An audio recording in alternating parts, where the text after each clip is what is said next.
Joining me now from Austin, Texas is none other than Alex Jones, host of the Alex Jones radio show and Infowars.com. Alex, thank you so much for being with us tonight.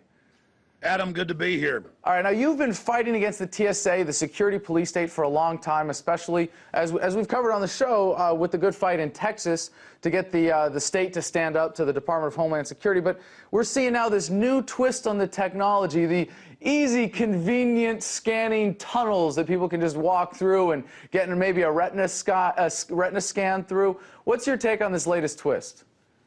Well, we predicted it. Well, that's giving ourselves too much. We didn't predict anything.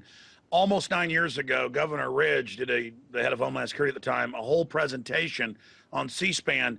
You're going to have TSA federal administrative authorization to have a job. We saw that earlier this year when the 9/11 victims, the firefighters and police, will finally get medical care, but they have to be run through a TSA terror database.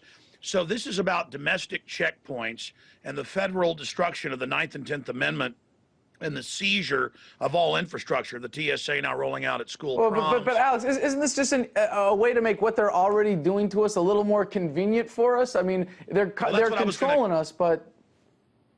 Exactly, but it was always planned to bring in the invasive pat-downs and the grope-downs and the microwave ovens so that you would then accept opting in. They talked about this years ago to the trusted travelers, the regular travelers, and the bad travelers. We have close to 2 million Americans on the secret no-fly list or watch list, no judge, no jury. They just put you on this 1984 list, and then suddenly you can't travel or you've got to jump through hoops. What I'm saying is, like Nazi Germany, where they didn't let Jews and others have their own businesses, that's what this is about. You're going to have federal approval to have a job, for your credit cards to work, to buy and sell. Everything is going to be face scan, thumbprint. To get online, it's going to be the Internet ID system that Microsoft has announced and the White House is pushing. This is the acclimation conditioning center in the airports, because they found that we'll put up with more tyranny in the airport to then condition everyone for them to roll out onto the streets. So yes, these high-tech Minority Report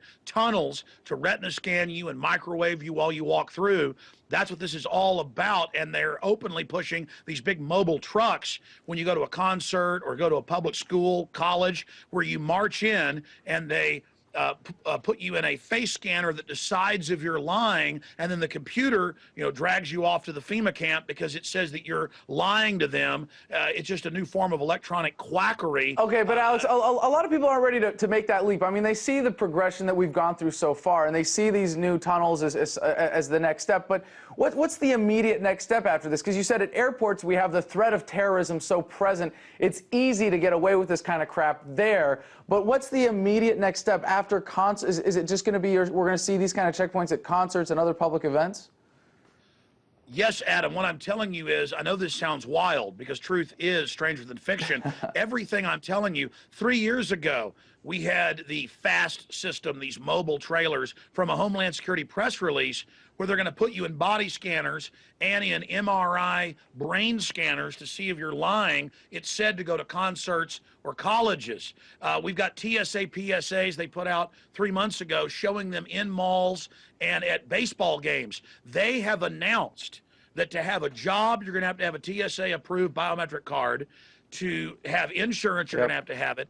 To drive a car, this is a total martial law seizure of the entire transportation and business and commerce infrastructure. It's part of the internet. Okay, hold on, Alex. Just to go back, quick question, real quick, for what you're doing in Texas, because the fight that you've got going on there to get the Texas state government to stand up to the Department of Homeland Security is really a noble one. Are you hopeful that you're going to win that fight, that the Texas state government is going to stand up? Well, we did win it. Unanimous vote in the House, near unanimous in the Senate, but Rick Perry's minion, the fake Republican Dewhurst, killed it. This is key. And then Perry said, oh, well, I supported it too bad. Well, Dewhurst, who's in political trouble, asked for it to be on the special session. And Perry, a week and a half into this, will not put it in the special session. Rick Perry, Mr. Nap to superhighways, Gardasil shots on little girls, Bilderberg group attendee. He is as phony as a $3 bill, but hey, he wears a cowboy hat, so he must be good. So the prognosis is bad here because we have a globalist like Rick Perry here. We have the CIA black op commander in Dewhurst, the lieutenant governor who ran overthrows of elected governments in Latin America. Well, So why Alex, couldn't he? keep up the pressure, keep up the good fight. Really admire watching you from D.C. Thank you for joining us tonight.